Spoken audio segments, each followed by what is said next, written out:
Hello नमस्कार, welcome to this video. सो एक important topic पे बात करने वाले हैं। आपने कई बार देखा होगा या हो सकता है आप भी उन्हीं स्टूडेंट्स में से हो जिसने बहुत अच्छे से प्रिपरेशन की हो, मतलब ऐसे जी जान लगा दी हो, सारा सिलेबस कंप्लीट किया हो, पीवाईक्यूज भी किए हो, उसके बावजूद मतलब जो जो चीजें मैंने बताई थी आपने सब कर ली, लेकिन स्टिल आपका 1-2 नंबर से या कुछ मार्क्स से जो है आपका नेट का एग्जाम क्लियर होने से रह गया, या कोई भी कॉम्पिटिटिव एग्जाम जो है वो क्लियर नहीं हो पाया किसी भी वजह से। ठीक है, सो उसके मेजर क्यों नहीं हो पाया। कई बार आपको लगता है ना कि मैं तो सब चीजें सही कर रहा हूं, सही कर रही हूं, लेकिन कहां गड़बड़ हो रही है। सो वो कहां गड़बड़ में मेजरली 3 चीजें ऐसी होती हैं जो आपको पता होनी चाहिए। ये 3 रीजंस या ये 3 मिस्टेक्स ऐसी हो सकती हैं जो शायद आपके भी उस जो आपका एग्जाम क्लियर नहीं हुआ 2-3 नंबर से, उसका कारण हो सकती है। तो मैं आपको ये 3 चीजें बताती हूँ, आप एक बार सोचिएगा कि आपने जो है वो मतलब उनमें से कौन सी मिस्टेक जो है वो आपके साथ हुई है या कौन सी चीजें गड़बड़ हो गई हैं।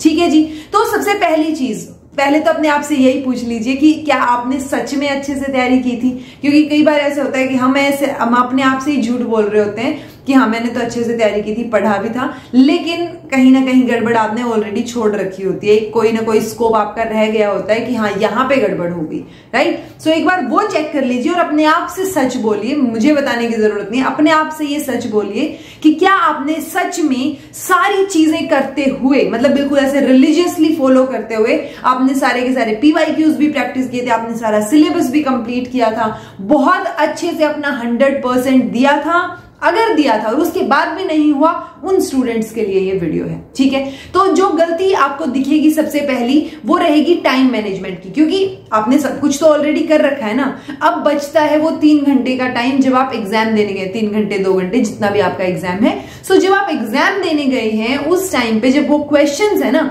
वो टाइम मैनेजमेंट। कई बार ये होता है कि कोई ऐसा क्वेश्चन पॉपअप हो जाता है, मतलब ऐसा क्वेश्चन आ जाता है कि आपको उसके लिए बहुत टाइम लग जाता है सोल्व करने के लिए, सोचने के लिए। सो वो चीज आपको ध्यान रखने की आप ये गलती बिल्कुल भी ना करें, कहीं आपसे भी ये गलती ना हुई हो कि आप टाइम मैनेज ना कर पाए हो। किसी क्वेश्चन में बहुत टाइम लगा दिया, लास्ट तक के क्वेश्चंस में आप पहुंच ही नहीं पाए। और मोस्टली एग्जाम्स में ऐसा होता है कि जब आप लास्ट तक पहुंचते हैं ना, कंपैरेटिवली इजी क्वेश्चंस वहां पर होते हैं, राइट। क्योंकि बीच में ही जो बच्चा उलझ के रह गया कि अच्छा एक ही क्वेश्चन पे उलझ के रह गए, तो वहां पर आपकी गड़बड़ हो सकती है। सो मेक श्योर वो टाइम मैनेजमेंट वाली गलती आपने ना की हो, कहीं वो गलती हुई हो और उसकी वजह से आपका एग्जाम जो है वो रह गया हो। ठीक है, दूसरी गलती है टाइम मैनेजमेंट के साथ साथ नर्वसनेस की। कई बार बहुत एक्सीडेंटल चीजें हो जाती हैं, जैसे मान लो आपका सीबीटी मोड में एग्जाम और कंप्यूटर पे आप एग्जाम दे रहे हैं और वो कंप्यूटर गड़बड़ हो गया। कई बार वो कंप्यूटर खराब होते ही मतलब हमारी एंजाइटी शुरू हो जाती है, नर्वसनेस बढ़ जाती है हमारी कि अब तो हो लिया, अब तो आप वहां पे होप ही छोड़ देते हैं कि बस अब तो मेरा एग्जाम होगा ही नहीं।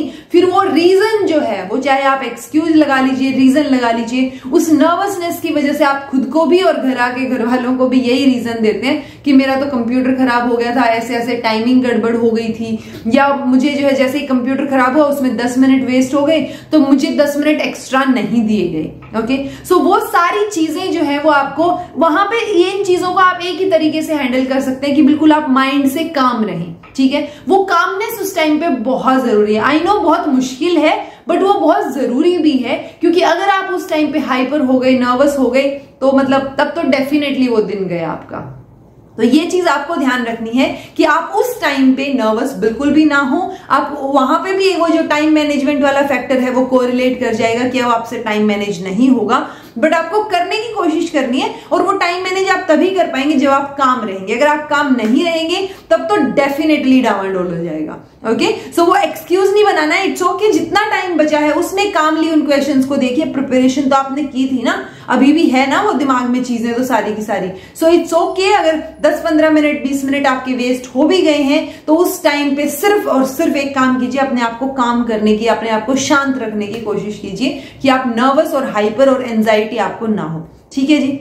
तीसरी चीज जो शायद आपकी तरफ से गड़बड़ हुई हो जब आप क्वेश्चन सोल्व करते हैं, तो उस टाइम पे केयरलेसनेस। ओके, सो टाइम मैनेजमेंट, नर्वसनेस और केयरलेसनेस। केयरलेसनेस क्यों बोल रही हूं?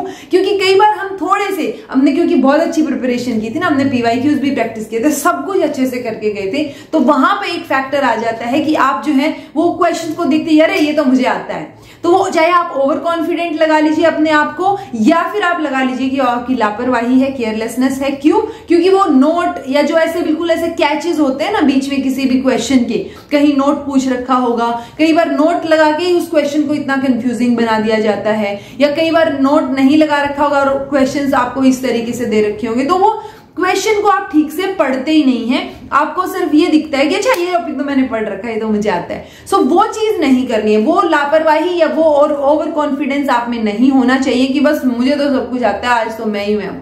वो चीज भी नहीं होनी चाहिए, ठीक है। मतलब नर्वसनेस नहीं होनी है, टाइम मैनेज करना है, आपको किसी भी तरीके से काम रहना है। अगर ये चीजें आप कर पाए तो बेटर होगा कि नेक्स्ट टाइम आपका जो 1-2 नंबर से रह गया वो नेक्स्ट टाइम ना हो, ठीक है। सो ये 3 गलतियां शायद आपकी हुई हो।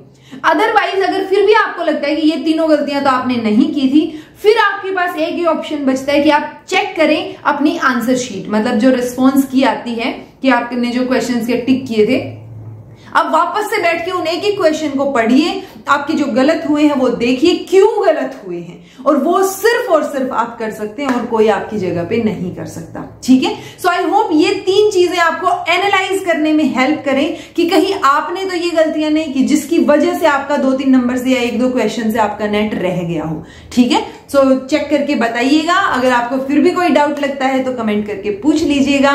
This was all about today. Thank you so much for watching. मैं आपसे मिलती हूँ अगली किसी इंफॉर्मेटिव वीडियो में। And be happy, keep smiling.